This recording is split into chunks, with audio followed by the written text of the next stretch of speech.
UNMISS. Bentiu, the capital of the oil-producing Unity State, lies in the north of Africa's newest nation. Fighting has often flared in Unity State as rival battle to control vital oil fields. The conflict has pitted soldiers loyal to President Salva Kiir against the former Deputy President Riek Machar.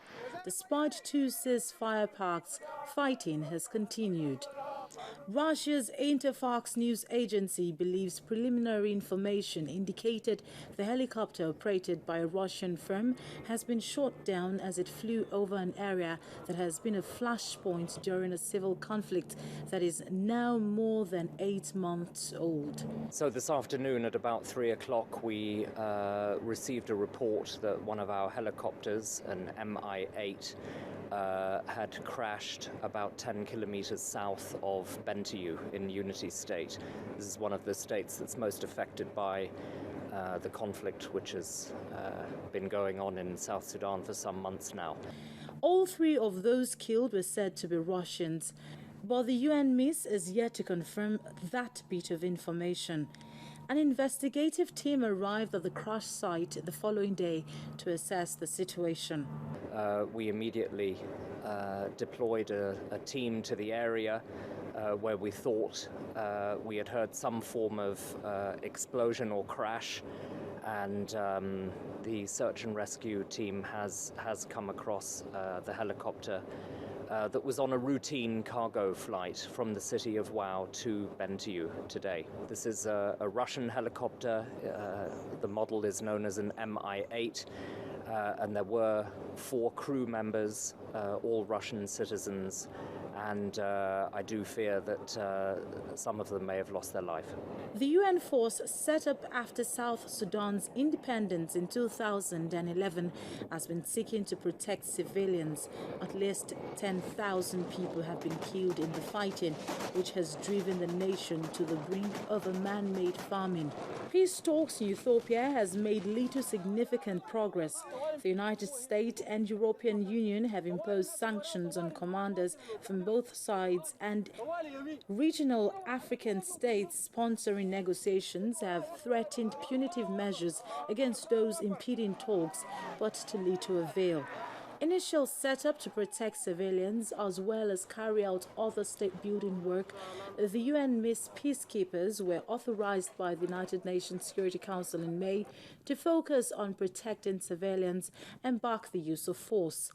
UNMISS has approved strength of up to 12,000 military personnel and more than 1,300 civilian police personnel.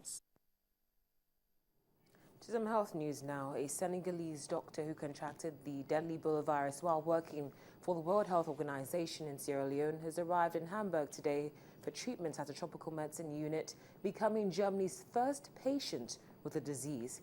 At a news conference, the clinic's tropical medicine specialist said the man would not be given new experimental drugs such as ZMapp, but that his treatment would be at first focused on managing his symptoms.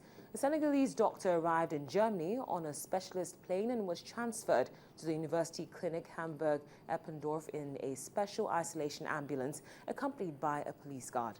The WHO had approached the clinic on Saturday to ask if they would accept the patient, but doctors at the clinic declined to give details about the man's condition due to the patient's confidentiality, but said the fact that he was able to enter the aeroplane himself suggested he was well enough to benefit from treatment.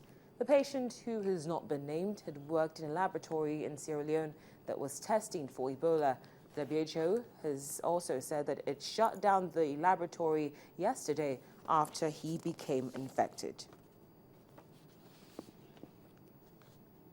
Well, illegal migration has certainly been at its peak this year, as nearly 2,000 people fleeing Africa and the Middle East have drowned in the Mediterranean Sea in 2014 alone. Most of the unfortunate victims in the past 3 months were trying to reach Europe from Libya. Early yesterday, the Italian Navy said it had rescued 364 would-be migrants in a 2-day effort after their crowded fishing boat sank off Libya. The bodies of 24 who had recovered or who had drowned were recovered. Violent political turmoil in Libya, which has long been a major departure point for people trying to reach Europe by sea, has exacerbated the problem. Libya's worsening security situation has fostered the growth of people smuggling operations, but also prompted refugees and migrants living there to decide to risk the sea rather than stay in a conflict zone. The UNHCR death toll includes more than 300 people who died in 3 separate incidents since August the 22nd, when boats capsized off the Libyan coast.